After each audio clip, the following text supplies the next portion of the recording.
Tandis qu'il réfléchissait précipitamment à tout cela sans pouvoir se résoudre à quitter son lit, la pendulette sonnait juste 6h03. On frappa précautionneusement à la porte qui se trouvait au chevet de son lit. « Grégor ?» C'était sa mère qui l'appelait. « Il est 7h moins un quart. Est-ce que tu ne voulais pas prendre le train ?» La douce voix. Grégor prit peur en s'entendant répondre.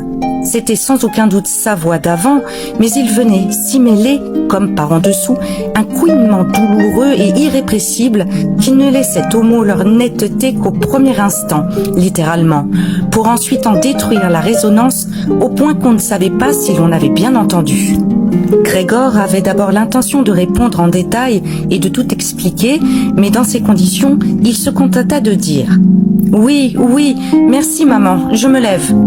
Sans doute, la porte en bois empêchait-elle qu'on notât de l'extérieur le changement de sa voix, car sa mère fut rassurée par cette déclaration et s'éloigna d'un pas traînant. Mais ce petit échange de propos avait signalé aux autres membres de la famille que Grégor, contre toute attente, était encore à la maison. Et voilà que déjà, à l'une des portes latérales, son père frappait doucement, mais du poing, en s'écriant « Grégor, qu'est-ce qui se passe ?» Et au bout d'un petit moment, il répétait d'une voix plus grave et sur un ton de reproche « Grégor !»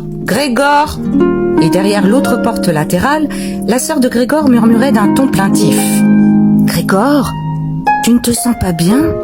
Tu as besoin de quelque chose ?»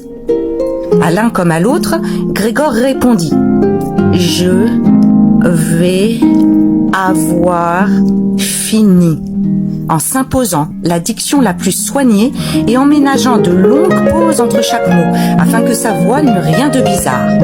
D'ailleurs, son père retourna à son petit déjeuner, mais sa sœur chuchota. « Grégor, ouvre, je t'en conjure !» Mais Grégor n'y songeait pas.